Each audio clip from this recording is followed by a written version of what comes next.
Bonjour à toutes et à tous, merci d'être là cet après-midi avec nous.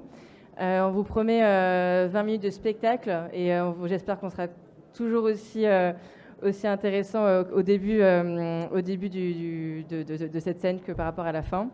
Concrètement, aujourd'hui, nous, dans notre entreprise, on développe Corma. Corma, c'est une plateforme française qui vous pouvez labelliser dans la French Tech en tant que scale-up jeune. On a 3 ans et aujourd'hui, on va aller desservir quelques centaines d'entreprises sur l'automatisation de la gouvernance des licences. Et moi, je m'appelle Héloïse, je suis CEO de l'entreprise. Et comme Héloïse, elle ne voulait pas être toute seule pour présenter aujourd'hui, donc elle a fait appel à moi. Je suis Quentin, CEO de Resilient. Resilient, c'est une société qui fait de l'infogérance, mais qui est aussi une plateforme de gestion de parc 360. Qu'est-ce que ça veut dire? Ça veut dire que sur cette même plateforme, on vient intégrer la plupart des outils de gestion IT que vous connaissez, que ce soit des MDM, que ce soit des antivirus, pour en faire une vision et en offrir une vision centralisée. On aura le temps de toute façon tout à l'heure de présenter les solutions. Voilà. Super.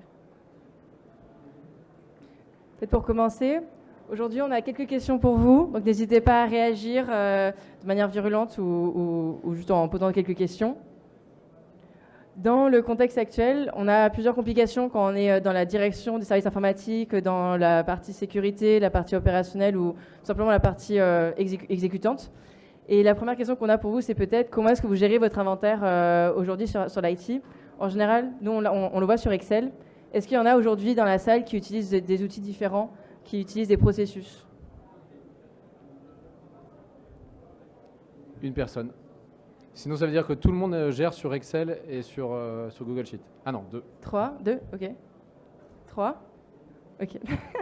Donc ça veut dire que là, voilà. Ou alors il y en a qui ne se prononcent pas. Mais c'est vrai qu'on voit encore beaucoup aujourd'hui des boîtes moyennes, PME, TPE, ETI, qui vont gérer leur flotte ou même leur licence sur des Google Sheets, sur des Excel. Très honnêtement, c'est compliqué, ça prend du temps. Et puis à terme, c'est pas maintenable, quoi.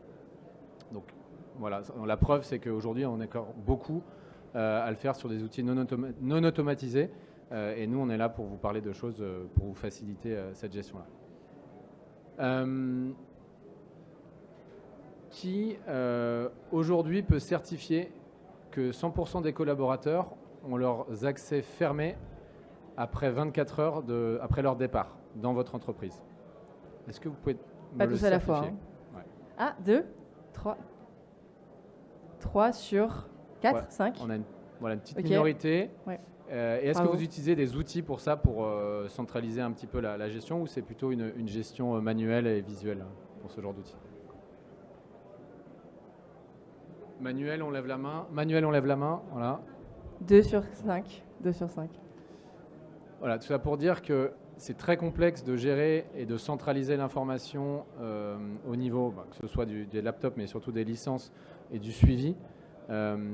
Et c'est encore plus compliqué quand un collaborateur s'en va, mais sauf qu'en fait, on s'expose à un nombre de risques assez conséquent pour les collaborateurs qui quittent l'entreprise. Et enfin, la petite question qui fâche, aujourd'hui sur les applications qui coûtent parfois des centaines de milliers, si ce n'est des millions d'euros, on va rester sur les centaines de milliers pour être raisonnable, combien parmi vous sont prêts à mettre la main sur le feu, qui sont aujourd'hui capables de montrer devant un board ou devant vous-même, dans un miroir, que vous avez payé la bonne licence au bon prix, que vous l'avez donnée au bon moment, au bon utilisateur, pour le bon cas d'usage? Bon, bah, génial. On va s'amuser. On va s'amuser ensemble. En fait, aujourd'hui, c'est simple. On se retrouve dans une situation où, avec ChatGPT, Mistral, Perplexity, Claude et j'en passe, on a l'information du monde entier au bout des doigts. Quand on arrive dans son entreprise, on peut attendre une semaine pour avoir accès à une information clé à son travail. Et c'est à une de ces problématiques, à toutes ces problématiques qu'on veut adresser ensemble pendant les 7 minutes qui nous restent. Là, on a quelques KPI à vous partager pour rendre la chose un peu plus parlante. Alors aujourd'hui, ce qu'on estime dans un petit peu la perte de temps liée à toute cette gestion dont on parle aujourd'hui, c'est que en moyenne, l'équipe IT, elle va passer 10 heures par semaine donc ce qui est assez conséquent, hein, 10 heures par semaine, à traiter des tickets de maintenance sur des éléments répétitifs. Et donc, là, vous nous voyez venir, c'est tout ce qui est répétitif, tout ce qui est maintenance. Bon, on va essayer d'automatiser tout ça, quoi. Bon, les deux autres éléments, si vous ne les voyez pas derrière, vous inquiétez pas, je vais les lire à voix haute. On va avoir 30 à 40% des dépenses technologiques totales d'une entreprise qui va dans ce qu'on appelle le shadow IT, donc en français, pardon, le logiciel de l'ombre, l'usage de l'information et des SI inconnus au bataillon dans votre écosystème. On peut reparler de Claude, Perplexity, ChatGPT, mais on peut aussi parler de Dropbox et des équivalents. On a eu le Shadow IT qui a émergé en 2020-2018. Maintenant, on parle de Shadow IA depuis 2022, selon les catégories d'outils. Voilà, ça c'est un vrai problème, hein. C'est un vrai sujet. Oui, c'est un problème qui fait mal quand il fait mal. Donc parfois, ça fait un peu mal de se dire je dépense pour pas savoir vraiment voilà, si je protège activement mon entreprise. Mais bon, c'est toujours la même chose dans la cybersécurité. Il faut mesurer le risque. Ensuite, pour la partie clairement liée à la gestion et à l'abus des accès de manière privilégiée ou des accès qui ne respectent pas le Role-Based Access Control et le Least Privileged Access Management, pardon pour l'anglais, donc tout ce qui est vraiment lié à la gestion des rôles et des accès, on a de plus en plus d'entreprises qui se spécialisent pour répondre à ces demandes et on va aussi, avec Quentin, attaquer cette problématique ensemble. Alors on peut peut-être parler un petit peu de Shadow IT parce que je ne suis pas sûr que tout le monde soit au fait de ce que c'est. On entend parler de Shadow IT tous les jours, mais finalement c'est quoi, Héloïse, le Shadow IT? Excellente question, Quentin. Le Shadow IT aujourd'hui, c'est une multitude d'applications. Concrètement, on peut en avoir plus d'1 million dans le monde aujourd'hui, que ce soit écrit en japonais, français, anglais, allemand, chinois. Et ces applications, elles vont aller récupérer votre PPI, propriété privée intellectuelle de l'entreprise. C'est information sur laquelle vous avez tous les droits. Vous n'êtes pas capable aujourd'hui d'assurer le bon scope de gouvernance de risque de conformité pour répondre en temps et en heure dans le scope de conformité de votre entreprise au risque que cela présente. Donc, concrètement, on parle de DLP, c'est de la fuite de données de votre entreprise qui va dans des pays que vous ne gérez pas à cause de ces logiciels non identifiés, ces sortes d'ovnis de votre SI qui sont utilisés un peu partout. Et aujourd'hui, Quentin, quand tu regardes le Shadow IT, là sur la slide, c'est quoi les outils qui te choquent le plus? Alors, moi, ce qui me choque le plus, et ce qui viendra sans doute à l'esprit de tout le monde, c'est la partie basse de l'iceberg. WhatsApp, je pense que 99% des gens sont sur WhatsApp aujourd'hui pour gérer des conversations entreprises. Et puis ChatGPT.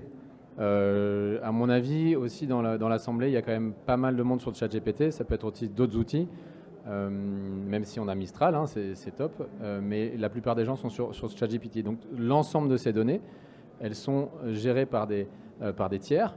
Elles sont détenues par des tiers. Et aujourd'hui, personne n'est capable, au sein de l'administration IT des boîtes, de savoir qui a un compte ChatGPT, qui a un compte WhatsApp, et qui est-ce qui potentiellement stocke des données à l'extérieur de l'entreprise. Merci Quentin. Je t'en prie. Donc aujourd'hui, on est venu vous parler de complémentarité en fait entre deux solutions. Vous l'avez compris, on parlait tout à l'heure de perte de temps, on parlait aussi de perte au niveau de la visibilité sur les accès, sur le matériel. Et donc c'est deux solutions qui se complètent parce qu'au niveau de Resilient, on est une plateforme, comme je vous l'ai introduit tout à l'heure, de gestion 360 du parc IT. Donc, en fait, on va faire remonter l'ensemble de l'information liée collaborateurs, matériel au même endroit. Qui dit matériel dit aussi tout ce qui va être installé sur le matériel, donc les logiciels installés, notamment les logiciels VPN, ça peut être aussi sur la partie cyber des EDR, ce genre de choses. Donc pouvoir voir si le matériel est conforme aux normes qu'on s'est imposées. Et on vient compléter ça avec une solution qu'a développée l'équipe d'Héloïse qui est Corma, et peut-être que tu l'expliqueras mieux que moi, du coup. Merci. Non, je suis sûre que tu y arriverais très bien. Aujourd'hui, donc Corma, on est à l'intersection de deux marchés qui sont en anglais, le Software Asset Management, qu'on va appeler SAM dans le milieu, et le Identity Access Management, donc tout ce qui est Okta équivalent. Si vous connaissez Okta, OKTA. On va automatiser, on va créer le jumeau numérique de votre parc applicatif. On va savoir combien de licences vous avez, quels sont les stocks utilisés, les stocks non utilisés, par rapport à quel scope de permission vos utilisateurs les ont.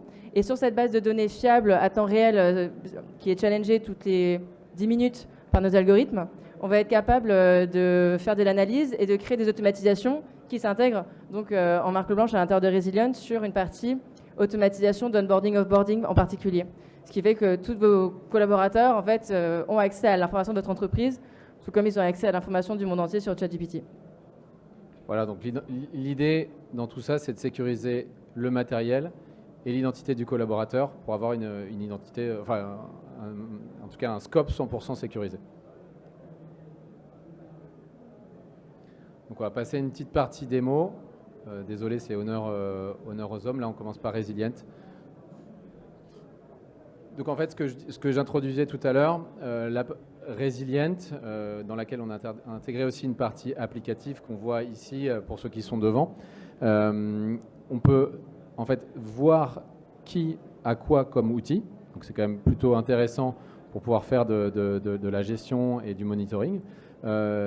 Il y a la partie également sur les devices. Donc on a un pilotage qui est unifié pour l'ensemble de l'entreprise.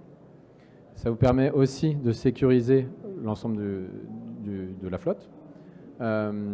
Et après, on a développé d'autres applicatifs qui vous permettent de gérer des onboarding et des offboarding sur de la commande de matériel, de la préparation, puisqu'on est aussi une société d'infogérance. Voilà, ça c'est d'autres choses dont on pourra parler en dehors de cette réunion.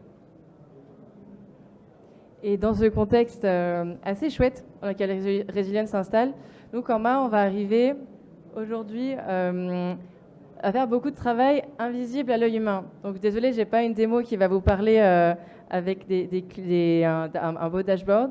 Par contre, ce que j'ai, c'est une histoire à vous raconter. Aujourd'hui, depuis une quinzaine d'années, quand on est dans la DSI, on est bloqué par les API. On va être bloqué par les capacités auxquelles elles vous donnent accès.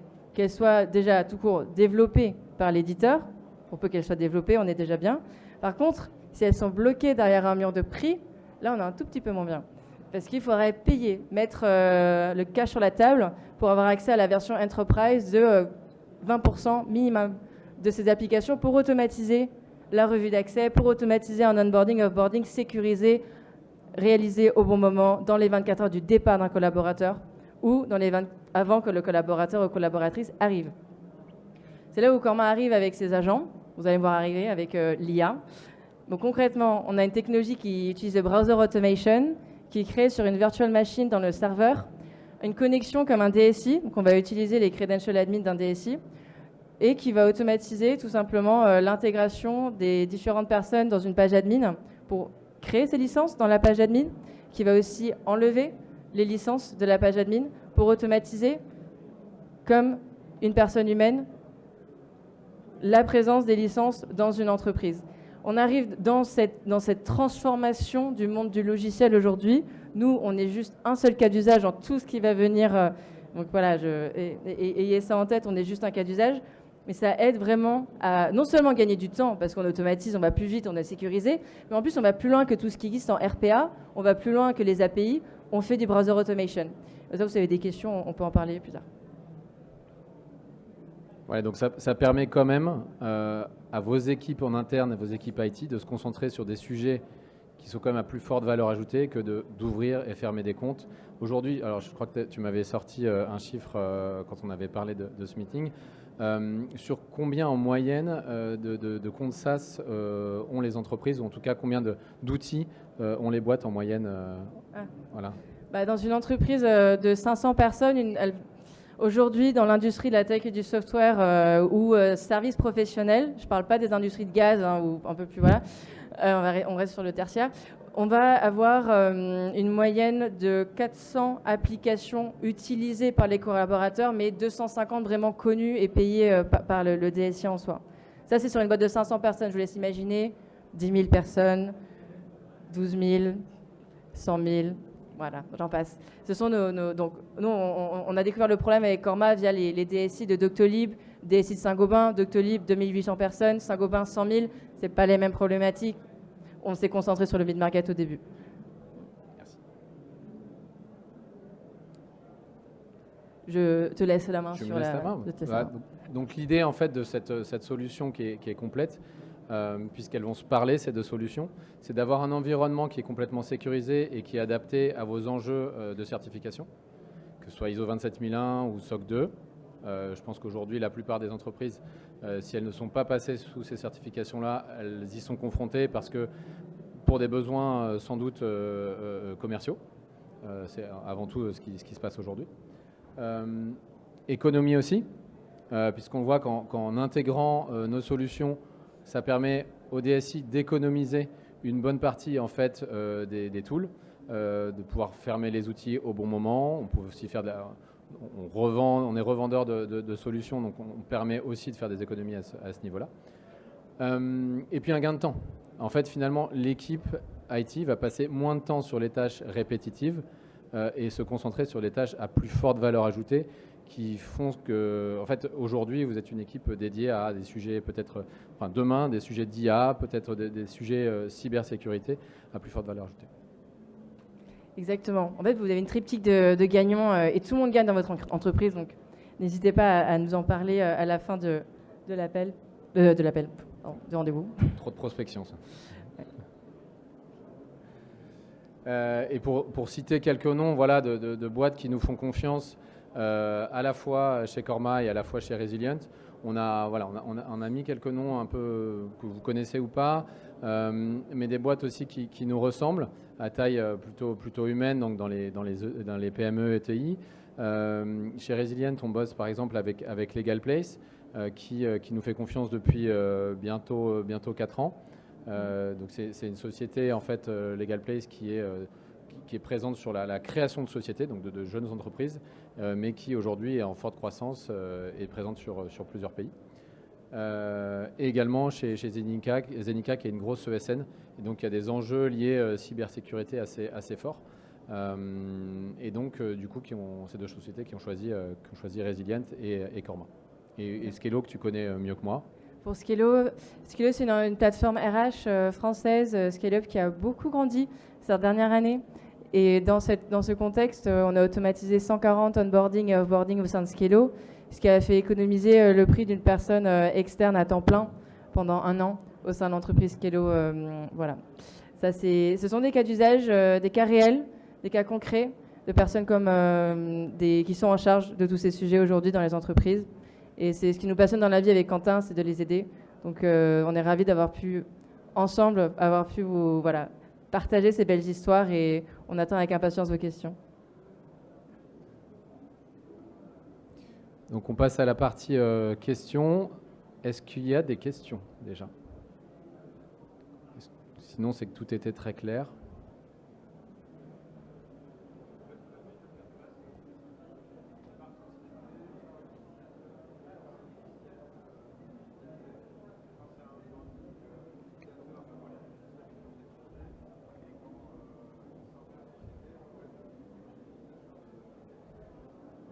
Oui, tout à fait. Alors, aujourd'hui, Corma et Resilient, c'est une intégration de base. Donc, c'est deux plateformes quand on veut développer l'ensemble des modules. Sinon, en fait, comment ça fonctionne aujourd'hui? Il y a la plateforme Resilient sur laquelle on voit remonter des informations par rapport à l'inventorisation de devices et de logiciels SaaS. Sur la partie Resilient, on peut automatiser l'offboarding d'un collaborateur sur la partie plutôt hardware, donc effacer un matériel, provisionner par exemple des logisticiens pour pouvoir organiser des flux si le matériel doit être envoyé d'un endroit à un autre. Et puis avec Corma, on est en train de bosser sur l'intégration des flux après d'offboarding sur le SaaS, parce que c'est dans ta plateforme que se passe plutôt la partie workflow sur les SaaS. L'objectif, c'est que ce soit unifié sur une pour plus de simplicité. Le matériel sera sur Resilient. Corma est en marque blanche. Vous verrez une seule plateforme via Resilient.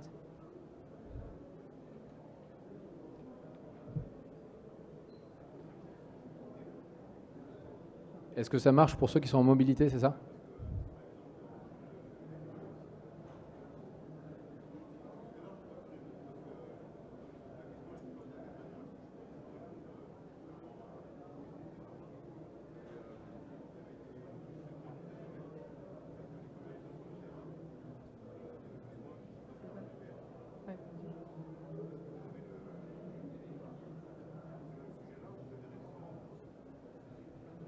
Alors, sur la partie, moi je vais plutôt parler sur la partie matérielle, et donc sur la partie VPN, est-ce qu'elle est installée ou désinstallée? Je ne sais pas si c'était ça la question, pour des collaborateurs qui vont être en remote.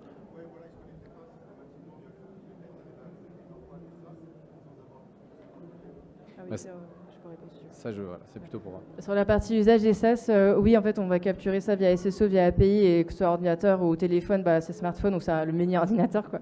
Après, s'il y a un MDM, c'est encore plus facile sur ce téléphone professionnel. Si c'est un téléphone personnel, il faudra SSO API. Par contre, aujourd'hui, voilà, Corma, en avril, on sort la première version de l'agent sur la machine, qui va chercher les outils lourds des PC Windows, des Mac et des autres Linux. Mais ensuite, on ira encore plus loin sur la partie mobile, mais il y a vraiment un sujet de poids pour cette sonde pour comprendre. Mais aujourd'hui, on couvre 90% sur le téléphone. Et après, si la question est l'installation et la désinstallation des outils VPN, nous on le fait au travers des outils MDM, et donc on est capable de savoir du coup si... De voir. Ouais. Du coup... D'accord. Oui, c'est ça. Écoutez, on peut en parler après. Et, malheureusement, je crois que la cloche a sonné pour nous. Donc, voilà, si vous avez d'autres questions, on vous retrouve à la sortie. Merci beaucoup. Merci. Bonne fin de journée.